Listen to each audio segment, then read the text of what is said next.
Hey, xin chào các bạn. Chào mừng các bạn đã quay trở lại với channel của mình. Và trong video clip ngày hôm nay thì chúng ta sẽ lại quay trở lại với series kiểm thử sức mạnh của các sĩ quan. Và trong video clip ngày hôm nay chúng ta sẽ cùng nhau đi kiểm thử sức mạnh của cô nàng này khi được bắt cặp với bá tước gai. Và đồng thời thông qua các bài video clip chúng ta sẽ hiểu rõ hơn về kỹ năng thức tỉnh của cô nàng bá tước gai khi mà có thể tạo ra được một lớp khiên chắn cho căn cứ trong quá trình chúng ta phòng thủ. Ok, rồi để mình mô tả một chút về cái bài kiểm thử để các bạn dễ dàng hình dung này. Mình làm 3 cái bài kiểm thử khác nhau. Một bài là mình sẽ triển khai bá tước gai cho các đơn vị xe tăng hạng siêu nặng và chịu sự tấn công từ các đơn vị mặt đất. Bài thứ hai là mình sẽ kiểm tra xem khả năng tạo ra các lớp khiên này khi phòng chống các cuộc tấn công từ trên không. Bằng chứng là đến từ các chiếc máy bay ném bom của Liên minh Tự do. Khi đó thì cái lớp khiên sẽ được tạo ra dựa trên cơ chế nào. Và cái thứ ba là chúng ta sẽ có một cái phần sự thật khi kiểm tra ở trên một đơn vị bất kỳ, và chúng ta sẽ tìm cái phần insight ở trong đó. Nó cũng có khá là nhiều cái phần thú vị, nó nằm ở phần 3 của video clip đấy. Ok. Rồi trong các phần này thì mình sẽ thử lần lượt từng trường hợp. Đầu tiên là mình sẽ thử với một sĩ quan là bá tước gai ở trong đội hình thôi. Và ngoài ra là không có bất cứ một sĩ quan có khả năng tạo ra lớp khiên nào cả. Xong sau đó thì mình sẽ bắt cặp cô nàng này với nữ sĩ quan mới đây nhất là kiến trúc sư hoa hồng gai để xem khả năng tạo khiên nó như thế nào.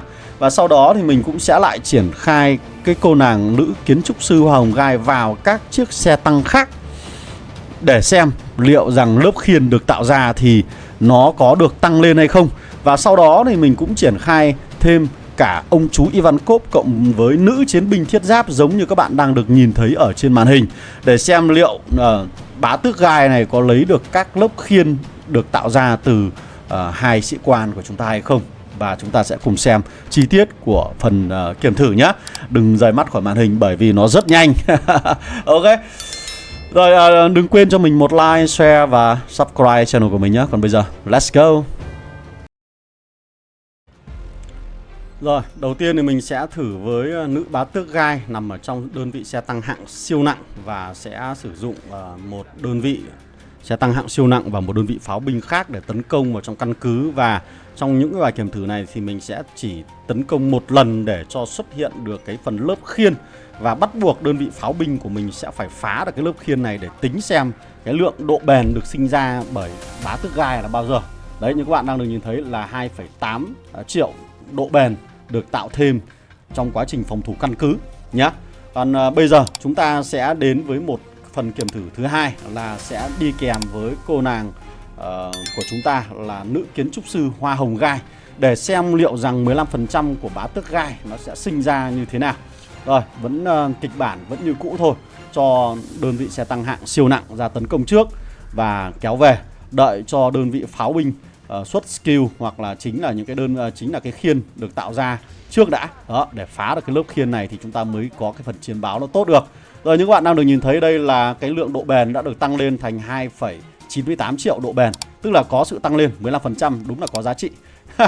Rồi, bây giờ mình sẽ thay đổi thêm bằng cách là triển khai thêm ông chú Ivankov vào trong một chiếc xe tăng khác loại luôn, không nằm chung với đơn vị xe tăng hạng siêu nặng của bá tước gai ban đầu. Và kịch bản vẫn tiếp theo vẫn là như vậy. Chúng ta hãy cùng quan sát thêm nhé.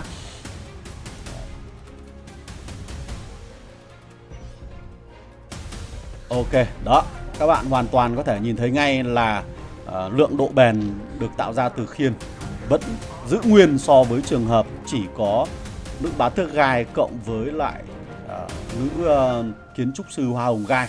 Tiếp tục thì mình sẽ triển khai cô nàng nữ chiến binh thiết giáp trên một đơn vị xe tăng khác, và bắt đầu cũng vẫn lại kịch bản tương tự như vậy, để minh chứng cho bạn xem là liệu rằng việc triển khai nhiều sĩ quan có khả năng tạo lớp khiên cho các đơn vị như thế này thì nó có hiệu quả hay không. Đó, các bạn nhìn thấy những cái lớp đạn bắn từ cô nàng nữ thần tự do vào phá hủy lớp khiên đúng không? Đấy, và các bạn nhìn thấy là 3 cái bài kiểm thử của mình triển khai cho cả 3 sĩ quan được đi kèm vào thì nó không hề thay đổi nhá. Rồi, đến bài kiểm thử tiếp theo thì mình sẽ kiểm thử khả năng phòng chống các đợt tấn công từ máy bay ném bom của Liên minh Tự do. Trước tiên thì mình sẽ triển khai cho đơn vị xe tăng hạng siêu nặng và đợi xem những chiếc máy bay ném bom vào trong căn cứ thì liệu có xuất hiện các lớp khiên hay không. Các bạn để ý đây mình chỉ test mang tính tương đối, bởi vì mình không căn ke được khi nào thì lớp khiên nó bật ra và cũng khi nào thì máy bay nó kết thúc một cái hành trình ném bom. Nên là mình cứ ném được 3 quả thì mình sẽ gọi nó về nhá. Thì trong 3 quả đấy thì có thể nó sẽ xuất hiện được 2 lớp khiên hoặc 1 lớp khiên, lúc đấy mình sẽ không tính toán được. Ok. Rồi, như vậy là xong cái phần chống ném bom thì các bạn được nhìn thấy đây là không có bất cứ một độ bền nào được sinh ra. Như vậy là nữ bá tước gai triển khai cho chiếc xe tăng hạng siêu nặng sẽ không được. Bây giờ thì mình sẽ triển khai nữ bá tước gai cho chiếc đơn vị xe tăng hạng nhẹ này, và chúng ta sẽ cùng xem điều gì sẽ xảy ra khi chúng ta phòng chống các đợt tấn công từ máy bay ném bom. Đấy. Rồi, đây là lượt đầu tiên này. Tiếp theo là lượt thứ hai này. Các bạn nhìn thấy lớp khiên được sinh ra sau đó bị phá hủy chưa? Và bây giờ là lượt thứ 3. Ok. Như vậy là từ lượt 2 đến lượt 3 là nó cũng xuất hiện thêm một lớp khiên nữa. Và chúng ta sẽ cùng xem phần báo cáo chiến đấu để xem kết quả như thế nào. Đó, các bạn nhìn thấy ngay chưa? Đã hiểu ra vấn đề chưa ạ? Rồi, như vậy là chúng ta đã được xem qua các bài kiểm thử và các bạn đã hiểu ra được logic khi mà tung ra các lớp khiên của cô nàng nữ bá tước gai chưa? Và với cái phần logic như vậy thì các bạn suy nghĩ xem liệu rằng cái phần lớp khiên đấy nó có xứng đáng để chúng ta mất đi một vị trí ở trong đội hình với chỉ 10 vị trí dành cho các sĩ quan như này hay không? Hay thay vào đó chúng ta sẽ dành cái vị trí đó đưa cho những đơn vị, những sĩ quan có khả năng gây ra sát thương lớn hơn, thay vì sử dụng một cái lớp khiên được tạo ra. Ok, chốt lại vấn đề là gì? Nữ bá tước gai sẽ chỉ bung khiên khi nó được triển khai cho các đơn vị xe tăng được đồn trú trong căn cứ. Nhưng đơn vị xe tăng này nếu như muốn phòng thủ trước các đợt tấn công của máy bay ném bom thì nó sẽ phải là xe tăng hạng nhẹ. Còn nếu như các bạn muốn phòng ngừa được các cuộc tấn công từ các đơn vị mặt đất thì chúng ta nên triển khai nó vào những đơn vị mà có độ bền lớn nhất có thể, để nó lấy được cái khả năng 15% độ bền được sinh ra từ cái lớp khiên này của các cô nàng này nhé. Và một cái lưu ý thứ ba là bá tước gai nó chỉ lấy được bởi chính đơn vị mà cô nàng này được triển khai. Trong khi đó thì những sĩ quan khác nằm ở các đơn vị khác sẽ không được thừa hưởng bất cứ một cái lượng khiên nào, kể cả những sĩ quan này có khả năng tạo ra lớp khiên. Ok, đấy thì hy vọng là cái video clip này nó đã đem lại cho bạn một cái góc nhìn mới về cách hoạt động của cô nàng bá tước gai, và chúng ta sẽ cùng cân nhắc xem cô nàng này sẽ phát huy hiệu quả như thế nào.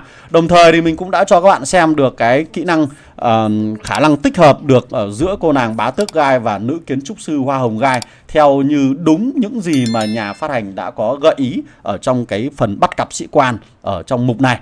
Ok, rồi thì đến đây thì các bạn hoàn toàn có thể tự mình quyết định xem là chúng ta có nên đầu tư vào nữ kiến trúc sư hoa hồng gai hay không, hay là chúng ta sẽ lại đợi chờ một nữ sĩ quan khác. Ok, thì cái này là tùy thuộc vào sự quyết định của các bạn thôi. Chúng ta theo thiên hướng phòng thủ con rùa thì nữ kiến trúc sư hoa hồng gai vẫn là một trong số những lựa chọn rất là xứng đáng, bởi vì cô nàng này có khả năng kháng sát thương đến từ các đòn tấn công kỹ năng sĩ quan và các đòn tấn công bình thường lên đến 30% cơ mà. Tội gì mà không nâng, phải không ạ? Rồi, video clip của mình sẽ tạm dừng tại đây. Hẹn gặp lại các bạn ở trong các video clip kiểm thử tiếp theo trong tương lai, và rất mong nhận được những sự đóng góp của các bạn để mình hoàn thiện hơn nữa các bài kiểm thử trong tương lai. Còn bây giờ, chào tạm biệt và hẹn gặp lại các bạn ở trong các video clip tiếp theo. Goodbye!